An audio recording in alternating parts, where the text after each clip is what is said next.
Long time ago, there was a rich man who owned a very large portion of land in a small village. He lived with his wife and 3 sons.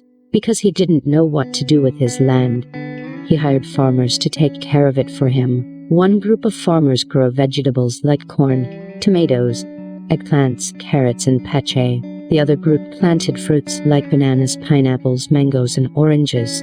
The land was so rich that the harvest was abundant every time. Because of the great fortune, the rich man's family lived prosperously and luxuriously.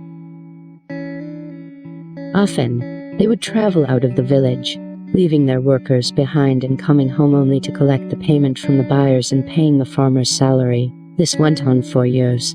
Then one day, the rich man's wife became ill. He already took her to different doctors and paid a large sum of money, but no one could cure her illness. Instead, she became weaker and weaker as time passed by.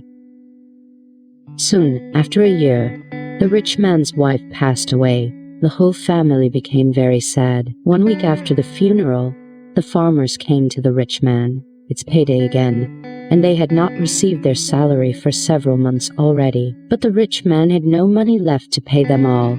He already sold almost all valuable items inside their house for his wife's treatment and burial. The farmers became angry as they also need to feed their own families. The rich man decided to sell his land to them. The farmers had no choice but to agree. So, the rich man distributed his land accordingly to each of his workers. All of them went home happily and contented.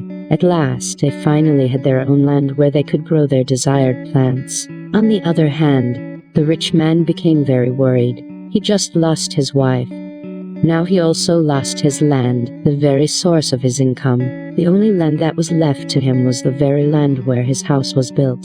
He now became a poor man. How would he raise his 3 sons? After a whole night of pondering without sleeping, the rich man who now became the poor man realized his mistakes. He should have saved his money for times like this.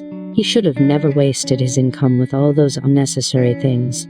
He regretted all his wrongdoings. When the morning came, the poor man sold his house and lot to a rich buyer. He used the money to buy a small house and lot in another village far away from their own. Soon, he brought his sons with him and started their new life from the bottom.